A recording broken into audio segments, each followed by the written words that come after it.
देश में महिषासुर व रावण को अपना पूर्वज मानने वालों की जमात आज बढ़ने लगी है। महिषासुर और रावण दोनों ही विजयदशमी त्योहार से जुड़े हुए हैं। विजयदशमी अर्थात जीत की दशमी।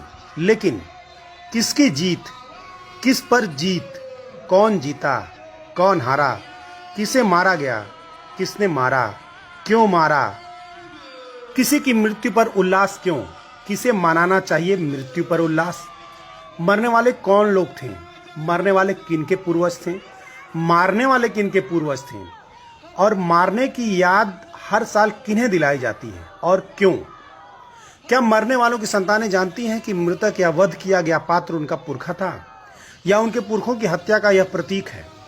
ऐसे अनगिनत सवाल खड़े करते हैं मृत्यु पर आधारित जश्न के ये त्योहार, जिन पर पहले तो नहीं पर शिक्षा मिलने के बाद तर्क शक्ति का प्रयोग करने वाली नई पीढ़ी अब सवाल जवाब करने लगी है। मनुवादियों ने कहा कि कुछ मत जानो, जो कहा सिर्फ उसे मानो, पर अब जिज्ञासु प्रवृत्ति ने ऐसा कौतूहल जन्म दिया है कि पहले जानो तब मानो, जैसा कि बुद्ध कहते हैं। पूर्व में ऐसा था जैसे कि कोई शेर का बच्चा मेमनों की भीड़ में खो गया हो, जो जवान होने के साथ मेमनों के साथ रहते रहते मेमनों जैसा बोलने का आचरण करने लगा। लेकिन कालांतर में जब कोई उसकी जमात का शेर मिला और उसे एहसास कराया कि तुम मेमना नहीं बल्कि शेर हो, तो उसके अंदर का शेर सा व्यवहार उत्पन्न हो सका। ठीक ऐसे ही हजारों वर्ष पहले हमारी बहुजन आबादी व गुलामी की जंजीरों में जकड़ी होने से उसकी बुद्धि व विवेक मनुवादियों के वहां बंधक पड़ गई थी, जो शिक्षा के साथ अपने बंधनों को तोड़ स्वतंत्र होने की तरफ अग्रसर है।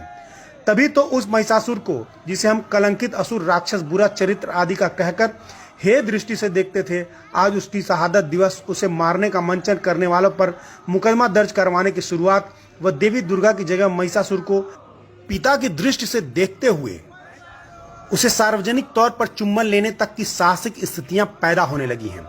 सोशल मीडिया पर एक वायरल चित्र जिसमें अपने पुरखा महिषासुर को श्रद्धावश चुम्बन कर रही है, बहुत कुछ बयां कर रहा है।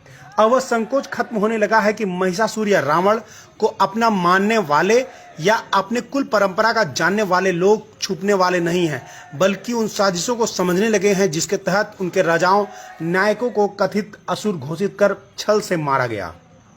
आज आदिवासी बेटी डॉक्टर सुषमा अपने साथ असुर जोड़कर खुद को गर्व के साथ असुर पुत्र घोषित कर रही हैं।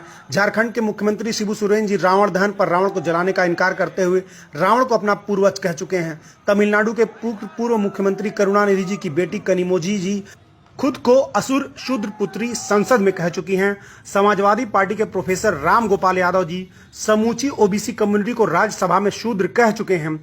छत्तीसगढ़ के मुख्यमंत्री भूपेश बघेल के पिता जी व छत्तीसगढ़ के पेरियार के नाम से विख्यात नंद कुमार बघेल जी रावण को बहुजनों का पूर्वज बताते हुए रावण को मत जलाओ नामक किताब लिख चुके हैं, जो वर्तमान में प्रतिबंधित है। प्रख्यात लेखक सुभाष गुप्ता जी अपना नाम मुद्रा राक्षस में लिख रहे हैं।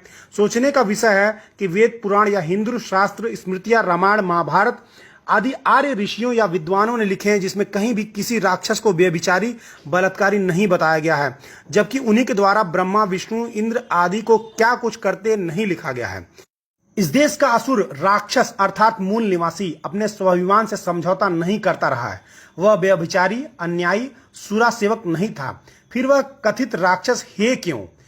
कोई ज्ञानी आर्यों द्वारा लिखी किताबों से ही यह बताए रावण, महिषासुर, हिरण्यकश्यप, बलि आदि बुरे कैसे थे, उनके बुरे कर्म क्या थे, तथा कथित सुरों यानी कि देवताओं के अहिल्या, सरस्वती, वृंदा, तुलसी आदि के साथ घटित कृत्य नैतिकता की कसौटी पर खरे कैसे हैं। अर्थात रक्ष संस्कृति के लोग भयानक कुरूप और मेनका व उर्वशी की संस्कृति के लोग आदरणीय। गजब का कॉन्सेप्ट है, लेकिन अब पोल खुलने लगी है और इन कथित राक्षसों के खानदान के लोग रिएक्ट करने लगे हैं। यह एक बहुत बड़ा सांस्कृतिक परिवर्तन है। यह लेख चंद्रभूषण सिंह यादव, प्रधान संपादक यादव शक्ति जी के द्वारा लिखा गया है। मेरी तरफ से बहुत बहुत धन्यवाद।